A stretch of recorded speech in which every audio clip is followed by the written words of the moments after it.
Thank you for joining us. We will now begin with questions for Enrique Bradfield Jr. Please use the raise hand function to indicate you would like to ask a question. When you're called on for your question, please state your name and affiliation first. Our first question is from Robbie Weinstein. Please unmute yourself and ask your question. Robbie, go ahead. Hey, Enrique. I think you were on second base at the end there. Could you tell right out of when the ball was right out of his hands that something had gone wrong? I mean, what's just the feeling of, the wild excitement like in a situation like that where you guys were down to your last strike? Once the game was tied, it's basically a reset. And when I was on second base, I was just waiting for Carter to get a pitch he could do something with and work with. And I saw the curveball break out of his hand. And I know curveballs like that for a catcher, any catcher, doesn't matter, elite, whatever level, are hard to catch. So when I saw it, I knew it was going to give us a chance and just hit his glove and went to backstop and got caught in the net, and we scored the run.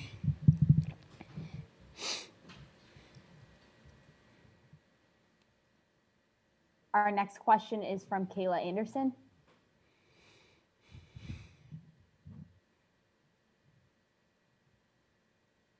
Kayla, go ahead.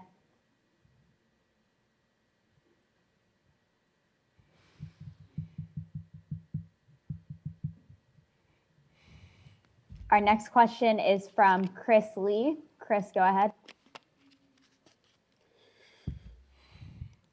Chris Lee, VandySports.com. Enrique, what were you looking for in the bat? Walk me through that. And just what was it like in the dugout as you guys are going through the ninth inning and trying to digest what, the gravity of what's ahead for you there?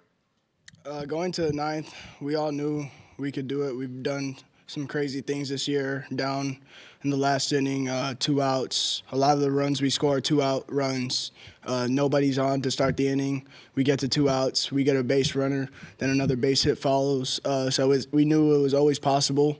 Going through my at-bat, it all went back to, I think, my at-bat in the 7th inning where I faced Beck the first time. I chased a curveball in the dirt. And I was, of course, frustrated because nobody wants to do that. But I just knew I had to see it pop out of his hand. I was looking for a fastball, and I just saw it and reacted to it. Our next question is from Adam Sparks. Adam, go ahead. Adam Sparks of Tennessee. And Enrique, Javier and Spencer both had to get on base for you to even have a chance to do what you did. What can you say about those two guys? And I mean, those are role players that came up big in the ninth. Yeah, Javi, he's somebody who hasn't played. He hadn't played a whole lot to start the year and through a large amount of the season, and he's always stayed focused. He's always stayed ready. He works just as hard as anybody else, and he's got inserted. His at-bats are great. He's a great fire spark for the order, so I'm happy that he's in there, and he had a great AB to get on base to start us off. And Spence coming off the bench, just wanting to pass it over. He told me, he's like, I'm just going to try and do my job and get it to you, and he did great. He hit a ball that basically he ran it out, and just great job by those two. Thanks. Our next question is from Aria Gerson. Aria, go ahead. Enrique, after especially, getting picked off first base in the first inning, mentally, how did you kind of, recover from that in order to, have that clutch hit at the end? That doesn't change anything for me mentally. Our next question is from Joe Rexroad. Joe, go ahead. Yeah, Enrique, how would you characterize the entire night? It was just brought up, of course, getting picked off, some errors early in the game. You guys made some mistakes in this game, ups and downs, coming back. How would you characterize this? How would you classify this compared with some of the wildest games you've been a part of in your young college career? It's definitely up there just because of the spot. Elimination game in the CWS. We know we played pretty much the worst baseball we could play in 4 innings, both sides of the ball, defense and offensively. It was just about regrouping, getting back to what we know how to do, and is put together good ABs, start putting the ball in play and getting runs. Our next question is from Chris Harris. Chris, go ahead. Yeah, Enrique, kind of off of that, just can you speak to the range of emotions that went through the dugout, especially after you guys fell behind? And it looks like Corbs was saying some interesting things in the dugout to trying to get you guys fired up, and what all transpired there. Well, he was just trying to get us back in our right mindset. We had some key mistakes early in the game, and Corbs talked after that. We got back to what we know how to do. Our next question is from Chad Bishop. Chad, go ahead. Yeah, Chad Bishop with Vanderbilt. Enrique, what happened to Spencer Jones's shirt there at the end? Somebody got a hold of it, took it off him. Spence a big figure, so maybe not the worst thing. Our final question will be from Chris Lee. Chris, go ahead. Yeah, Enrique, what was said, at least that you can repeat, in that pep talk you got after the third inning from your coach? And just what was the issue early? Because that wasn't the baseball we've seen you guys play. I'm not sure what the issue was. It was just a couple mistakes here and there. It happens to everybody. And Corbs just wanted to rally us, get us together, get us going. Thank you for your time today, Enrique. We will be joined momentarily by Luke Murphy. Please use this time to raise or lower your hand as necessary. Thank you.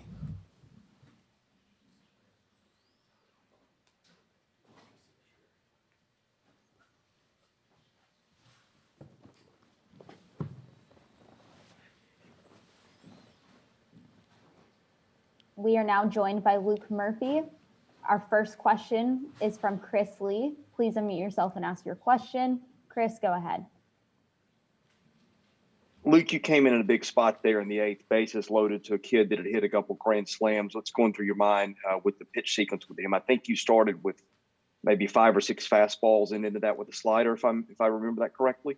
Yeah, there's not too much thought behind that. I just kind of went in and just knew how to fill up the zone, bases loaded. So I was just trying to attack and hopefully hope for some success. Our next question is from Elizabeth Merrill. Elizabeth, go ahead.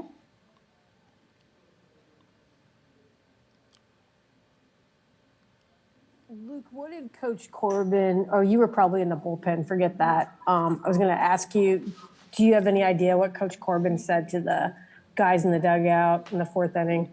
Yeah, I was in the bullpen.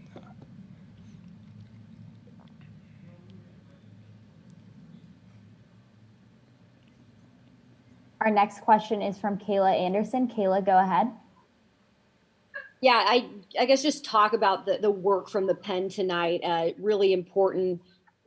Clearly, if you guys are going to continue this, but the work you got out of you guys tonight, I mean, just explain your effort tonight. I mean, starting with Maldo, I mean, he filled up the zone, did what he needed to do, get us deep in the ball game. McIlvain did the same thing, attacked the zone, produced weak contact, and I think that put us in a great spot to kind of stay in the game. Fish came in, tough AB right there, close calls, and I just had to come in, bases loaded, and just kind of do what everyone else is doing, just kind of following after one another and hoping going from there. Our next question is from Aria Gerson. Aria, go ahead. Luke, what did you see out of Christian Little tonight, starting a College World Series game at the age of 17, especially since he hadn't pitched in a month? I mean, it's difficult for a 17-year-old kid coming out there in the environment with 25,000 people. I mean, he gave us all he had. It's kind of difficult coming out there and expecting a lot. So, I mean, I think he's a young kid, and I think you have to give him some urgency about that and hope for the kind of the future, I guess you could say. So, I mean, he's a tough kid. I mean, he's going to bounce back, and hopefully we can use him for the rest of this tournament. Our next question is from Robbie Weinstein. Robbie, go ahead. Hey, Luke, Robbie Weinstein, 24/7. I mean, Javi Vaz was down to his last strike of the season. So what was the mood like in the dugout? What were you thinking at that point, especially considering how Beck was mowing everyone down? I mean, our team, we're a pretty tough team. I don't think we were down. We were still motivated. everyone in the dugout was thinking that we're going to win this ball game. There was no doubt about it. And Javi had a great AB, followed by Spencer, and then Enrique putting the bat on the ball and knocking the run. So there was no doubt about it in our dugout. I mean, I had full trust in our offense. Our final question is from Corey Curtis. Corey, go ahead. Hey, working your way from the losers bracket in this tournament to the finals is one of the toughest things you can do. But is tonight a pretty good indication that for this team, anything is possible? Yes, sir. Anything is possible. We're a tough team. If you haven't noticed, like our last couple games are 1-run ball games, 2-run ball games, and keep put up the fight, and I think we'll have a good chance to keep advancing. Thank you, Luke, for your time today. We will be joined momentarily by Tim Corbin. Please use this time to raise or lower your hand as necessary.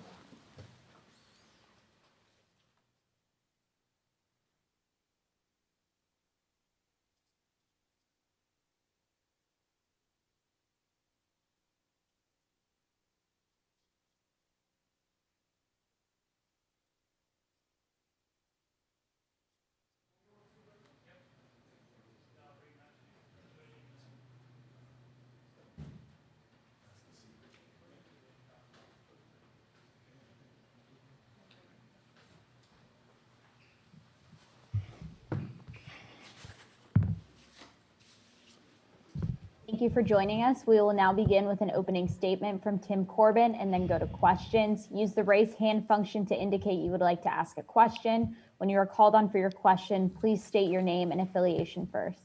Coach, please go ahead with a brief opening statement.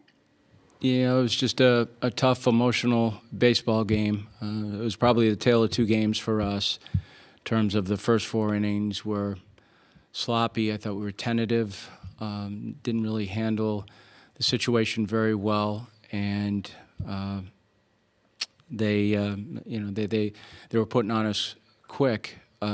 We had to have some type of response. Dominic's home run certainly was a response to that, and then later on in the 6th inning when they scored a run, I thought that was a good job of responding, counter-punching with 2 runs. Tate had a big hit. Parker Nolan had a big hit, and then certainly. To keep the game where it was the pitching again. Maldonado, McIlvain, Fish got 1 hitter. He didn't give up any damage. He had to pitch that guy very tough, obviously, because Brock Jones had a good night up to that point, and then Murphy being able to just get out of a huge bases-loaded jam. I recognize it's really tough to lose a game that way. There's no doubt about it. I've been on that side. It's just tough. But I thought we had some very good at-bats at the end. Javi Vaz's at-bat was so good just to stay off a pitch, not leave the zone, just get to first base. Spencer Jones pinch hitting, just putting the ball on the other side of the field, just putting it in play and getting to base. And certainly Bradfield leaning on a breaking ball. And it was such a big hit. There were 3 quality at-bats in a row. And then the wild pitch, but we had to get to that point. We just had to tie it up. So good for the kids. They didn't back down. They've been tough. They've showed a lot of resiliency, and we've played a lot of 1-run games, regional to super regional to tonight. So nothing has been easy for the group. Thank you. Now we will go to questions from the media. Our first question is from Kendall Rogers. Kendall, go ahead.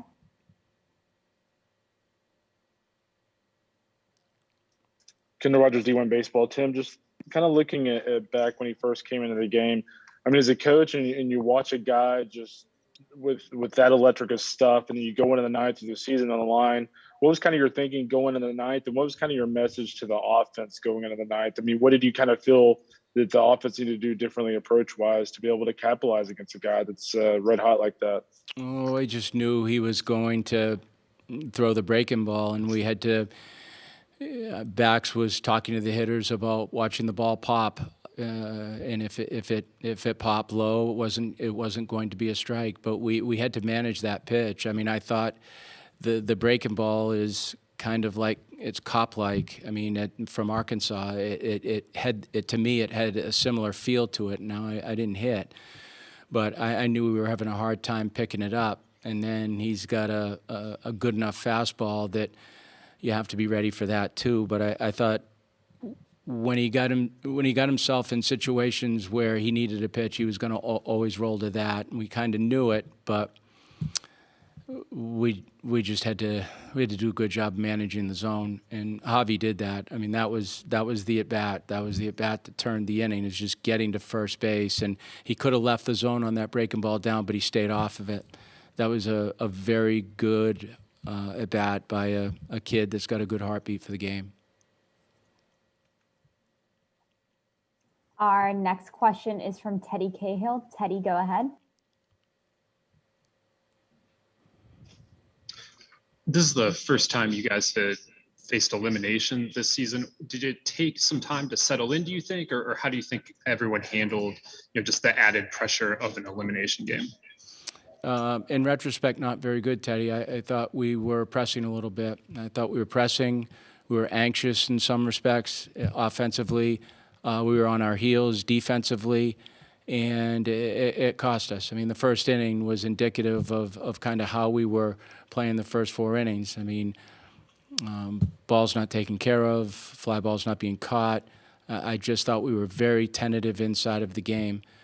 And, yeah, I mean, it's, you look at the lineup, and there are absolutely zero excuses, but you look at the lineup, and none of those guys have been on the field before. So I'm sure for them, when you think about it, and you're human, and the elimination games are just different because you know that if things don't go your way, the season's over, and there's some emotional feelings that way, and I'm sure it can pull you down, and it's tough to get inside this environment and play with freedom. But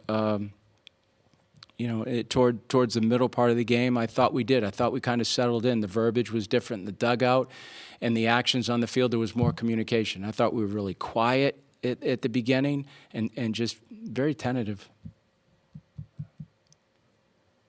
Our next question is from Chris Harris. Chris, go ahead. Hey, Tim, I wonder if you could share a little bit of what the cameras picked up, of what you said to the guys in the dugouts after falling behind early, and then also subsequently what your team may have learned about itself from tonight's comeback win. It was just a moment. I don't typically talk to him during the course of the game, but I just thought that there was some moments. I went out to the mound to change pitchers, and I didn't think the eyes looked good. And Brown, when I came back in, Brownie said the same thing. So I just didn't want to go down. If we're going to lose playing aggressively, and I just didn't think we were. It was just more of a challenge than anything else. Rare moment because first of all, I don't like doing that, and second of all, it's their game. It's theirs to win or lose, and you don't ever want to interfere. But at the same time, I didn't feel like they were playing like themselves, and we needed to snap out of it. And I'm not saying that discussion had anything to do with what happened, but at that point, we just needed to snap out of whatever fog we were in because we were not playing like ourselves. Our next question is from Chris Lee. Chris, go ahead.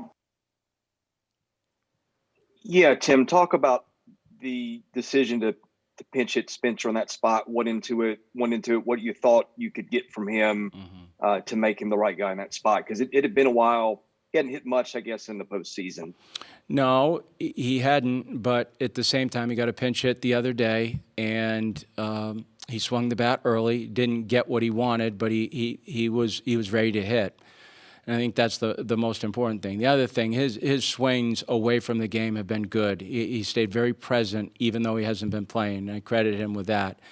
But I think the difference was the fact that we felt like his barrel could potentially run into that breaking ball. We felt like if he was going to throw the breaking ball, and he did in the first 2 pitches he threw to Spencer were fastballs, but we felt like if he was going to throw that breaking ball, Spencer had a chance to run into it because of his barrel angle. So we just felt like that was a better matchup than what Jason was.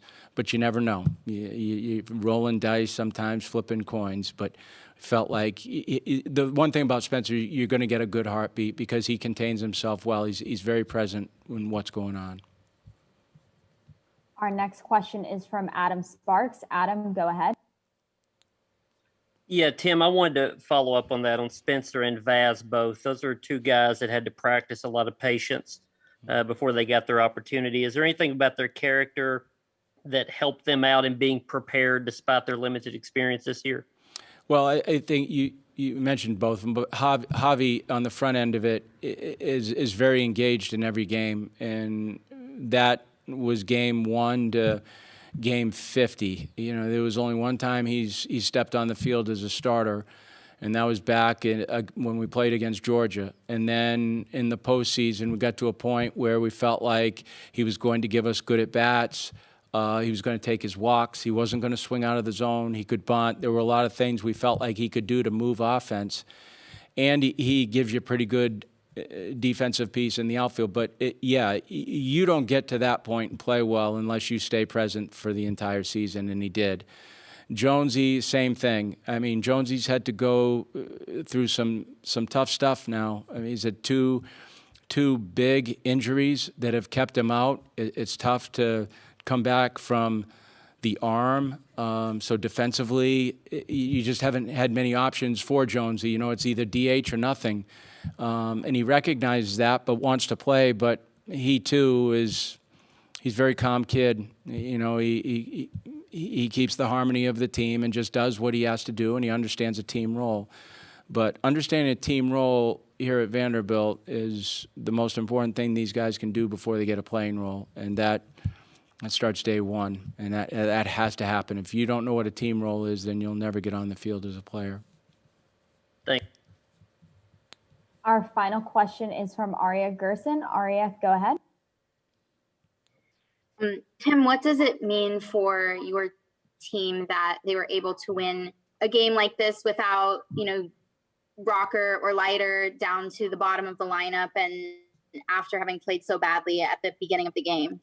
Yeah, I mean, there's a lot of positives from that because you lean on two guys in a lot of different ways, and the fact that, we could start Christian and, he didn't pitch that bad. We play a little bit of defense behind him. He probably goes deeper into that game and certainly doesn't get frustrated. And then, after that, we were leaning on the bullpen. But I think the fact that they could just withstand that and play in another one-run game, I mean, we've just played a lot of one-run games. We have, and really losing the other night in that one-run game is one of the few one-run games we've lost all year.